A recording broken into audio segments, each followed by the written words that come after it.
पर चढ़े रे छौड़ा निचवा लागल हो ताला रे सुतग लगावा वाला गे हो तो नया बहाला गे जल्दी से घर ले चले गे छौड़ी तोर बउआ जे घोटाला गे। अरे सीढ़ी से कोठा पर चढ़े रे छौड़ा गेटवा में लागल हो ताला रे सीढ़ी से कोठा पर चढ़े रे छौड़ा निचवा लागल हो ताला रे।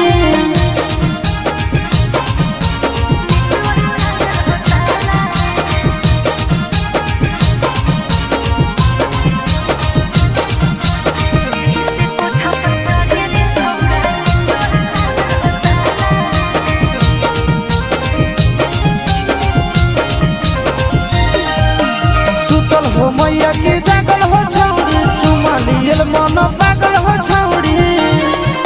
सुन आगे से छोड़ा ने पीछे से आवे बोल बोल के रे ने सबके जाना है दिल में हो तोरे काला गे ऐसा ना हमरा बुझाला गे बिना ले ले आज जइबो न छौड़ी जीजवा सैया वाला गे। अरे सीढ़ी से कोठा पर चढ़े रे छौड़ा गेटवा में लागल हो ताला रे सीढ़ी से कोठा पर चढ़े रे छौड़ा निचवा लागल हो ताला रे।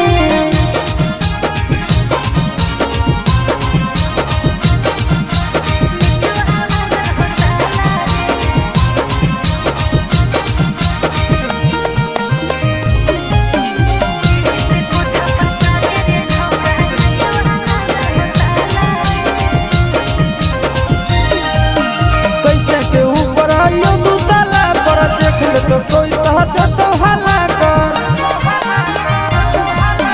किस लिए के होता रिक्स ले ले छौड़ा ले ले ही नथिया जे गिफ्ट दे ले छौड़ा बोलो तोरा चिट्टू राजा गे खोले जल्दी दादा राजा गे जैतो नया जाया से तोरा ले ले बिना मजा गे। अरे सीढ़ी से कोठा पर चढ़े रे छौड़ा गेटवा में लागल हो ताला रे सीढ़ी से कोठा पर चढ़े रे छौड़ा